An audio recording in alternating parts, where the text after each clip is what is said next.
এইজোপা নাহৰ জুবিন গাৰ্গৰ নামত, বিপিন চাওডাঙৰ নামত।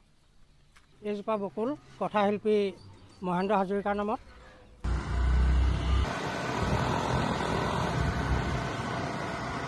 বিপিন চাওডাঙৰ নামত।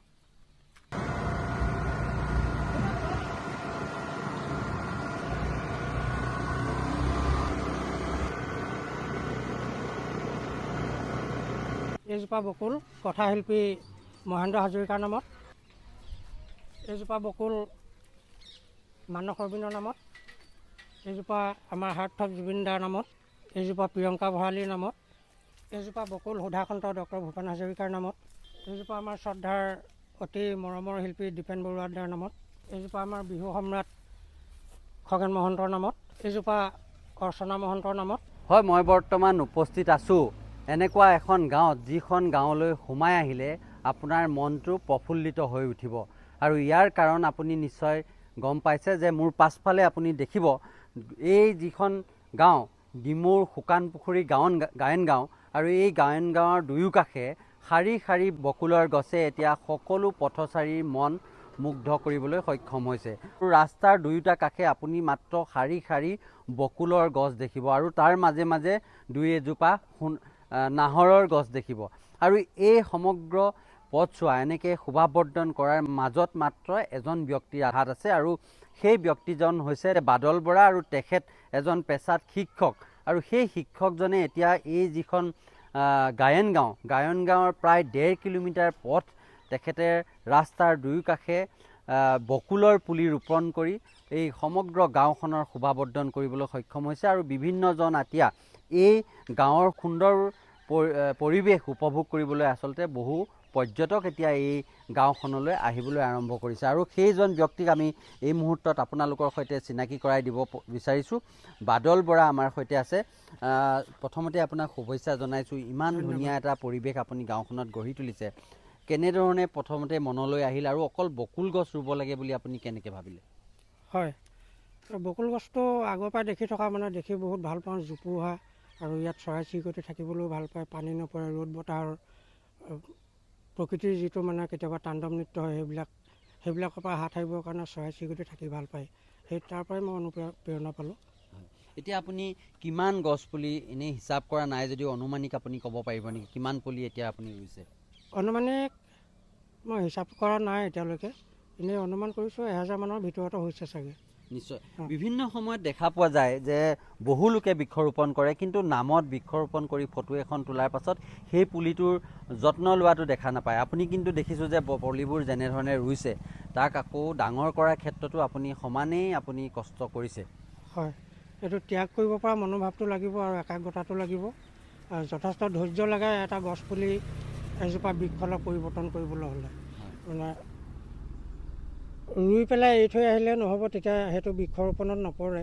পৰিৱেশ দিৱসৰ দিনাও দেখা যায় লাখ লাখ গছপুলি ৰোপণ কৰে, কিন্তু আমডাল প্ৰতিপাল পিছত দেখিবলৈ পোৱা নাযায়। তেতিয়া মনত অকণমান দুখ লাগে। আৰু এইবিলাক মই যিবিলাক কৰি আছোঁ সম্পূৰ্ণ নিজা খৰচতে কৰি আছোঁ। নিজা খৰচত কৰি থাকিলে কি হয়, আমডাল প্ৰতিপাল কৰি থাকিবলৈ মন যায়, আৰু কোনোবা এজনক ক'ৰবাত ৰুলেগৈ গৈ তাৰপিছত আৰু চাবলৈ তেওঁলোকৰ আহৰিয়েই নাপায়। হয়, ধন্যবাদ জনাইছোঁ। ইয়াতে তেখেতৰ এইখন গাঁৱৰ ব্যক্তি আমাৰ সৈতে উপস্থিত আছে। তেওঁলোকেনো এই ব্যক্তিজনৰ বিষয়ে কেনেকুৱা মনোভাৱ, কেনেকৈ এই গাঁওখনলৈ সৌন্দৰ্য কঢ়িয়াই অনাৰ ফলত তেওঁলোকে কেনেকুৱা পাইছে, মই আপোনাৰ পৰা অকণমান জানিব বিচাৰিছোঁ।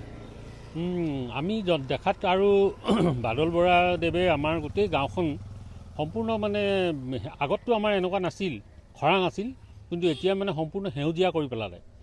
গতিকে আমি তেওঁক মইতো সেউজ কোঁৱৰ বুলিয়ে কওঁ আমাৰ ভাষাত। আৰু কাৰণ আগতে আমাৰ গাঁওখন ইমান সুন্দৰ নাছিল, ৰাস্তাৰ কাষেদি এতিয়া আহিবলৈকে মনটো একেবাৰে প্ৰফুল্ল হৈ যায়। ৰাতিপুৱা মানুহ সন্ধিয়া খোজকাঢ়িবলৈ ওলাই, একদম সন্ধিয়া আৰু ৰাতিপুৱা খোজকঢ়া মানুহ দেখিলে আচৰিত হ'ব।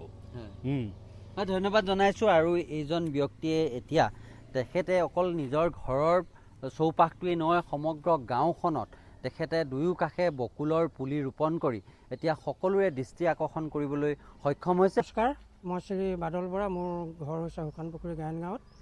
মই পেছাত এজন শিক্ষক হয়, আৰু 2005 চনৰ পৰাই মই এই গছপুলি ৰোপণৰ ক্ষেত্ৰৰ লগত জড়িত হৈ আছোঁ। আৰু তেতিয়াৰ পৰাই ৰোপণ কৰি থোৱা পুলিবিলাক এতিয়া লহপহকৈ বাঢ়ি পেলাই আমাৰ দুয়োখন গাঁও গায়ন গাঁও আৰু দীঘলীয়া হোলা গাঁও দুয়োখনে প্ৰাকৃতিক পৰিৱেশভাৱে অতি সুন্দৰ হৈ পৰিছে। আৰু এই পুলি ৰোপণৰ ক্ষেত্ৰত যিমানখিনি খা খৰচা কৰিবলগীয়া হয় সম্পূৰ্ণ মই নিজাববীয়াকৈ কৰিছোঁ। আৰু অনাগত দিনতো মই যিমান দিন পাৰোঁ মই এই গছপুলি ৰোপণৰ ক্ষেত্ৰত জড়িত হৈ থাকিম। আৰু অনাগত দিনতো যিবিলাক গছপুলি মই য'ত কিনি আনি হ'লেও য'ত ত'ত ৰুবৰ কাৰণে মই সাজু হৈ আছোঁ। আৰু আপুনি ইয়াতে আমি গম পাইছোঁ বহুকেইটা পুলি বিভিন্নজন শিল্পীৰ নামত উৎসৰ্গ কৰিছে, কাৰ কাৰ নামত উৎসৰ্গ কৰিছে? ইয়াত আছে বিপিন চাওদাং আছে, আৰু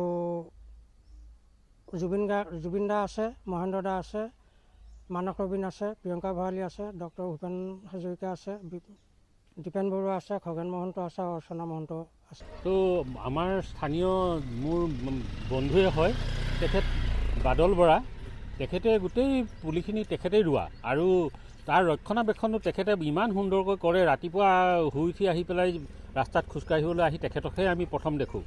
কাৰণ ঠেলা এখনতে এই নেট আৰু মানে ভলুকা বাঁহৰ খুঁটি লৈ পুলিবিলাকত বেৰা দি থকা আমাৰ প্ৰত্যক্ষদৰ্শী সকলোখিনি মানুহে তেওঁক দেখে সদায়, যে তেওঁ ৰাতিপুৱা হ'লে তেওঁ পুলিতেই লাগি থাকে বেছিভাগ। আৰু আমি এতিয়া বৰ আনন্দিত, কাৰণ ইমান ধুনীয়া এটা সেউজ পৰিৱেশ অন্য গাঁওবিলাকত আমি তেনেকৈ দেখা নাই বাৰু। আমাৰ গাঁওখন আমি ক'ব পাৰোঁ যে সম্পূৰ্ণ সেউজীয়া কৰি তুলিলে আমাৰ বাদল বৰাই।